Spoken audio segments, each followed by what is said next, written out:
Hello friends, வணக்கம். போன வீடியோவில் சொல்லியிருந்தேன், நான் எந்த மாதிரிலாம் ஒர்க் பார்க்குறேன், எந்த மாதிரி வீடியோஸ்லாம் நான் பார்க்குற ஒர்க் சம்மந்தப்பட்ட வீடியோஸ் வந்து நான் அப்லோட் பண்ண போகிறேன் அப்படின்ட்டு சொல்லியிருந்தேன். அதில் வந்து பார்த்திங்கனாக்கா பேசிக்காக ஃபஸ்ட்டு என்னோடய ஒர்க்கு வந்து பார்த்திங்கனாக்கா நான் அதிகமாக கான்சன்ட்ரேஷன் பண்ணுறது ஆடியோ ஃபீல்டு. அதுக்கடுத்து பார்த்திங்கனாக்கா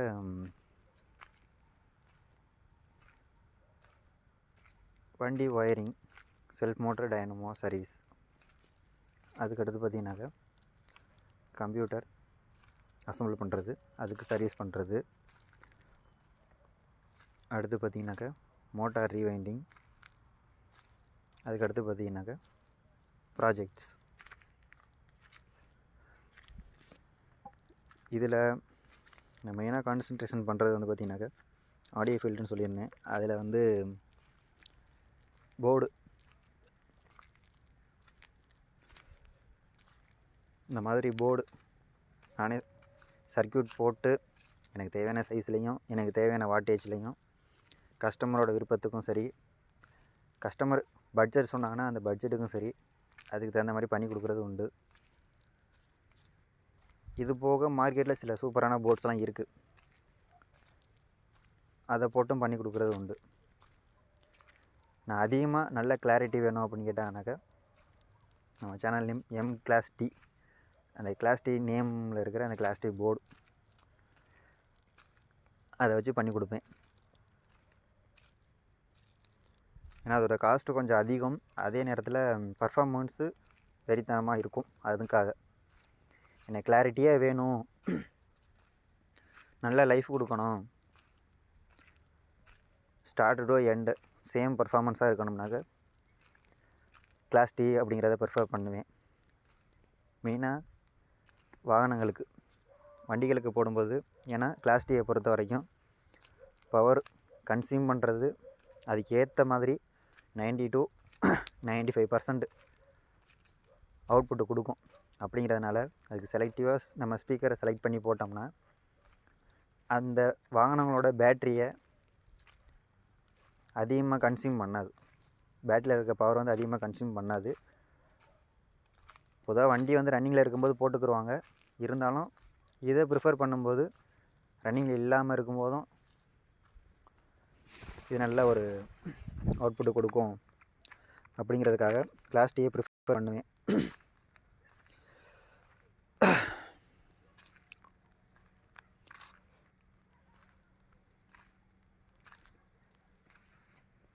அடுத்து பார்த்திங்கனாக்கா ஸ்பீக்கர் பாக்ஸு.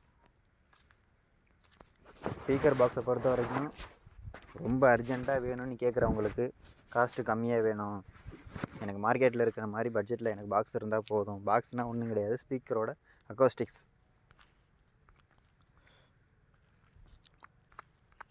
அந்த டிசைனு இதெல்லாம் வந்து நான் ரெடி பண்ணது. மார்க்கெட்டில் நிறையா இருக்குது, கடைகளில் நிறையா இருக்குது. ஏன்னா அவங்க இந்த லோ பட்ஜெட்டில் வைக்கணும், அதிகமான பொருள் விற்றா தான் அவங்களுக்கு வந்து லாபம் கிடைக்கும். அதுக்காக வந்து கண்டிப்பாக அது எல்லாமே அந்தந்த பட்ஜெட்டுக்கு ரொம்பவே ஒர்த்து தான். இந்த மாதிரி நம்ம செய்யும் பொழுது என்னென்னாக்கா ஒவ்வொருத்தவங்களுக்கும் தனித்தனியாக மெட்டீரியல் வாங்குறதுனால காஸ்ட்டு வந்து அதுக்கான விலையில் இருக்கும். மொத்தமாக நம்ம வாங்கினோம்னா இன்வெஸ்ட்மெண்ட்டு கூட, ஆனால் லாபம் எடுக்கலாம், கஸ்டமருக்கு கம்மியாக கொடுக்கலாம். ஆனால் கஸ்டமர்கிட்ட இருந்து நம்ம வாங்குற பட்ஜெட்டை பொறுத்து தான் அவங்களுக்கு நம்ம பண்ணி கொடுக்க அப்படிங்கிறதுனால கொஞ்சம் காஸ்ட் அதிகமாக இருக்கும். ஆனால் அவங்க கேட்குற அளவுக்கு அந்த குவாலிட்டி இருக்கும். அதோடய திக்னஸ்ஸு, அதோட டைமென்ஷன், அதோடனுடைய அக்கோஸ்டிக்ஸ்னால் ஒன்றும் இல்லை, அதோடய டிசைனு, அதோட அவுட்புட்டு வாட்ஸு, அதை தான் சொல்கிறேன். பெயிண்டிங் பாக்ஸ் வேணுமா, இல்லை எந்த மாதிரி கிளாத் ஒட்டி வேணுமா, இல்லை ரெக்ஸினில் வேணுமா, இல்லை மைக்காவில் வேணுமா, அந்த மாதிரி கஸ்டமர் கேட்பாங்க, நம்ம அதுக்கு தகுந்த மாதிரி பண்ணி கொடுப்போம். இது ஒரு ஒர்க்கு, ஆடியோ ஃபீல்டு சம்மந்தப்பட்டது தான் இதுவும். இது வந்து கிளாஸ் டி போர்டு, பிசிபி. ஏன் நான் என்ன க்ரீன் மாஸ்கிங் போடலன்னா, அதுக்கு வந்து நான் இன்னும் க்ரீன் மாஸ்கிங் பேஸ்ட்டு வாங்கலை. ரெண்டாவது அதுக்கான டை ரெடி பண்ணலை. அது எல்லாமே இன்வெஸ்ட்மெண்ட் கூடங்கிறதுனால அது இன்னும் பண்ணலை. ஏன்னா இந்த ரா மெட்டீரியல் வாங்கி நான் இதை ரன் பண்ண முடியும் அப்படிங்கிறதுனால நான் அதுக்கு இன்னும் போகலை. இதிலேருந்து லாபம் அதிகமாக கிடைக்குங்கிற பட்சத்தில் அது நான் போயிட்டு அதை பண்ணுவேன். ஆனால் அதை விட இதில் வந்து செலவு கூட தான். ஏன்னா லெட்டு அதிகமாக யூஸ் பண்ணுவோம். ட்ராக்குக்கு ஃபுல்லாக லெட்டு யூஸ் பண்ணியிருக்கிறதுனால லெட்டோட ரேட்டு வந்து இன்றைக்கி 40 கிராம் 120 ரூபாய்க்கு மேலே போயிடுச்சு. 50 கிராம்லாம் போனோம்னா 170 ரூபா அந்த மாதிரி போயிடுச்சு. தங்கத்துக்கு ஈக்குவலாக வந்துடும் போல இருக்குது லெட்டுன்னு ஒன்றில் ஈயம். இதுக்கு அடுத்து பார்த்தீங்கன்னாக்கா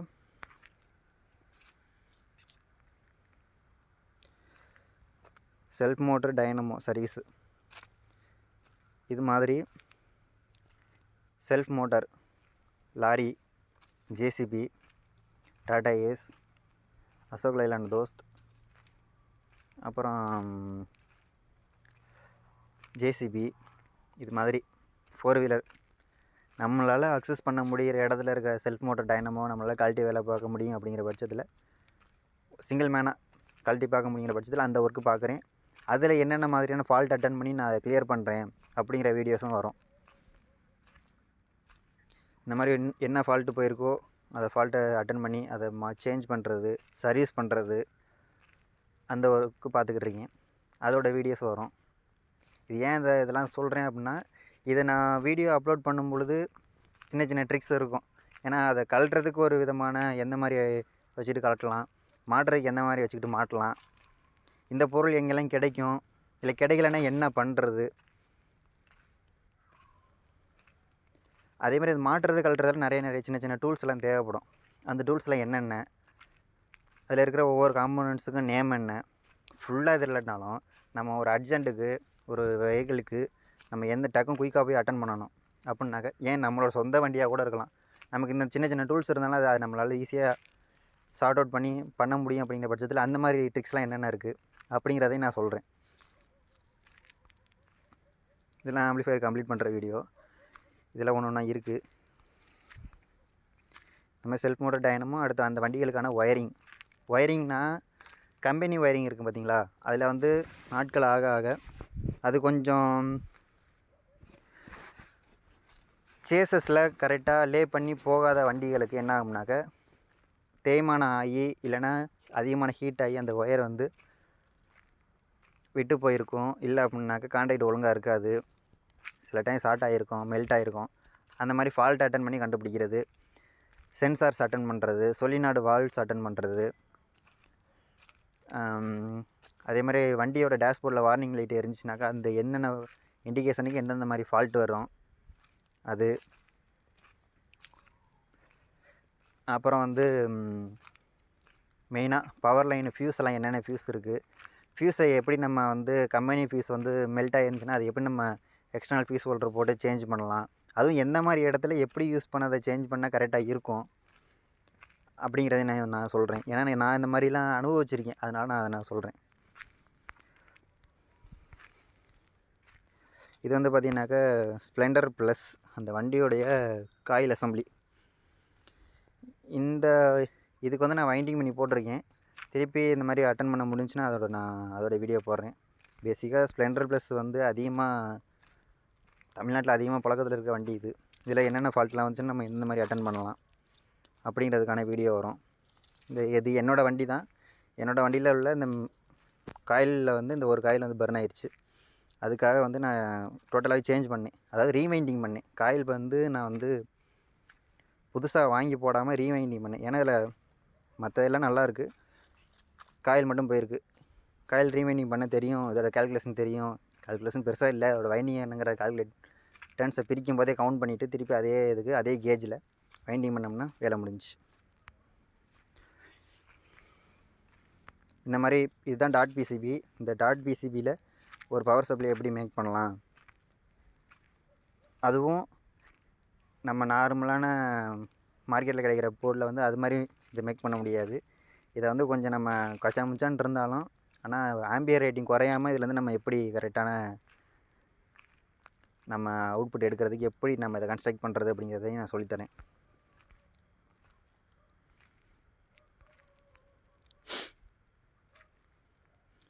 இது போக இந்த மாதிரி பாக்ஸ் டைமென்ஷன் அளக்கிறதெல்லாம் எப்படி, இந்த இதில் பார்த்தீங்கன்னாக்கா பவர் அவுட்புட்டுக்கு இந்த கிளாஸ் டீ போர்டு தான் யூஸ் பண்ணியிருப்பேன். இது வந்து ஒரு வெஹிக்கிளுக்கான ஆம்பு. அறந்தாங்கி அந்த ஊரில் இருக்கக்கூடிய ஒரு டூரிஸ்ட் வேனுக்கு 3 சப்வூஃபர் ஓடுறதுக்கான ஆம்பிளிஃபயரு.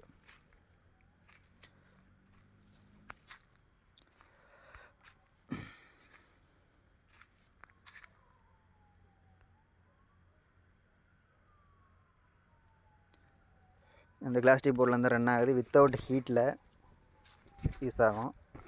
பெருமையாக சொல்கிறேன்ட்டு இது பண்ண வேண்டாம், அது வந்து என்னோடய போர்டுன்னு கிடையாது. பொதுவாக எந்த ஒரு கிளாஸ் டீ போர்டை எடுத்துக்கிட்டாலுமே வந்து அப்படி தான் பர்ஃபார்ம் பண்ணுது. என்ன அது நம்ம மார்க்கெட்டில் கிடைக்கிற போர்டுக்கு வந்து நம்ம ரெடிமேடாக கிடைக்கிற போர்டுக்கு வந்து ஸ்பேரு கிடைக்காததுனால அதில் நம்ம மெக்கானிக்ஸ் வந்து ஃபோக்கஸ் பண்ணுறதுக்கு பயப்படுறாங்க.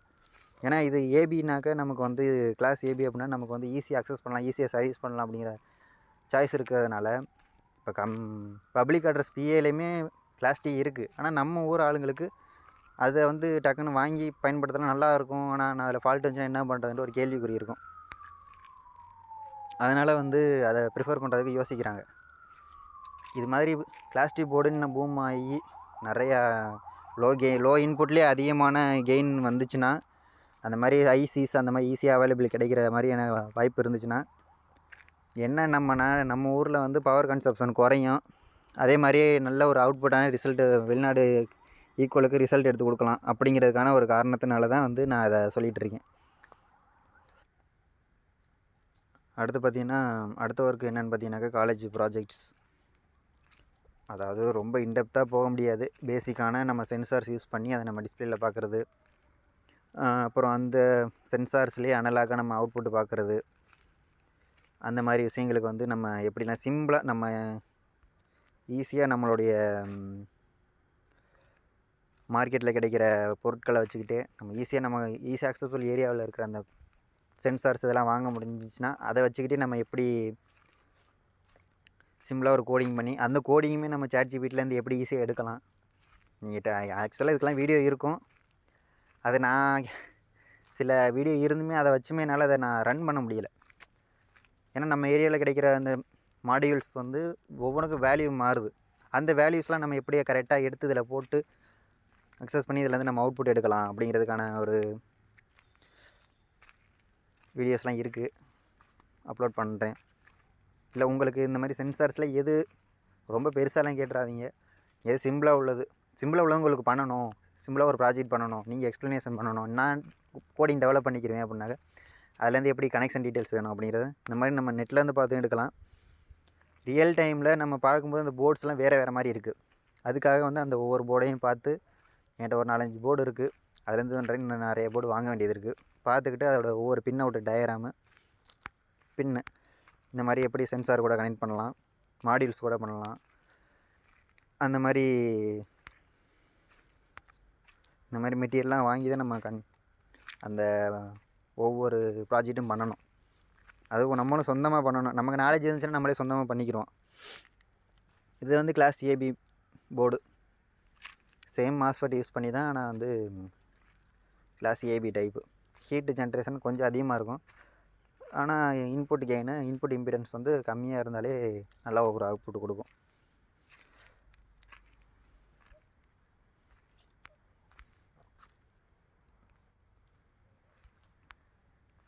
இந்த மாதிரி ப்ராஜெக்ட்ஸு இது போக வேறு CPU கம்ப்யூட்டர் அசம்பிள் பண்ணுறது,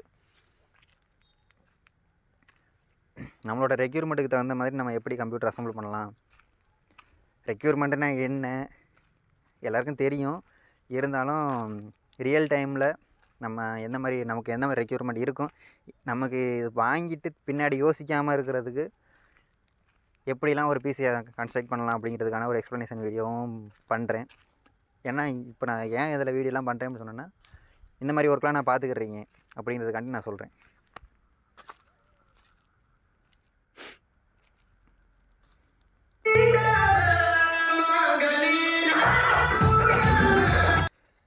யூடியூப்பில் ஒரு விஷயம் காப்பிரைட்டுனாக்கா சாங்கு போட்டால் காப்பிரைட்டு. இதுதான் உங்களுக்கு தெரிஞ்சு யாரும் நல்லா பாடுறவங்க இருந்தீங்கன்னாக்கா, மியூசிக் போடுறவங்க இருந்தீங்கன்னா சொல்லுங்கள். அவங்கள வச்சு புதுசாக ஒரு பாட்டு போட்டு நல்ல ஒரு மியூசிக்கில் ஏஐலே கொடுத்து கூட நல்ல ஒரு ஆடியோ சாங்காக போட்டு நம்ம சேனலுக்கு போடுவோம்.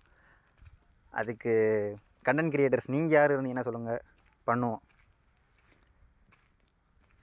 இந்த மாதிரி ஒர்க்ஸ்லாம் நான் பார்த்துக்கிட்டு இருக்கிறேன். வேறு எதுவும் டீட்டெயில்ஸ் வேணும்னாக்கா சொல்லுங்கள், அடுத்தடுத்து பண்ணுவோம்.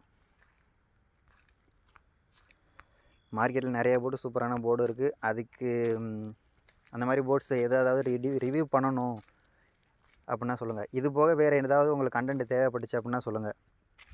நாங்கள் டூருக்கு போன வீடியோஸ் நிறையா இருக்குது. அதில் ஒவ்வொரு ஏரியாவும் பார்த்துருக்கோம். அந்த ஏரியாஸ் பற்றி உங்களுக்கு தெரிஞ்சுக்கணும் அப்படின்னாக்க, போனது கேரளாவுக்கு தான் போனோம். மூணார் ஒரு ட்ரிப்பு போனோம். அடுத்து வந்து இன்னொரு ஏரியாவுக்கு போனோம், பேரையே மறந்து போச்சு, ரீசெண்டாக தான் போனோம். அந்த வீடியோஸ் இருக்குது. அது அந்த லொக்கேஷன்ஸ் என்ன சொல்லுங்கள், அப்லோட் பண்ணுறேன்.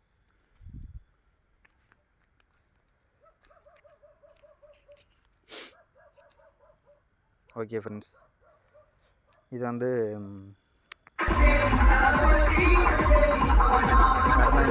ஒரு டூரிஸ்ட் வேனுக்கு தமிழ்நாடு அப்படிங்கிற வண்டிக்கு செட் பண்ண ஒரு ஆம்பிளிஃபையர். முதல்ல காமிச்ச அந்த பிளாஸ்டிக் போர்டு ஃபிட் போட்டு 3 சப்வூஃபர், ஒரு சோனி, 2 டைன்டி கம்பெனி.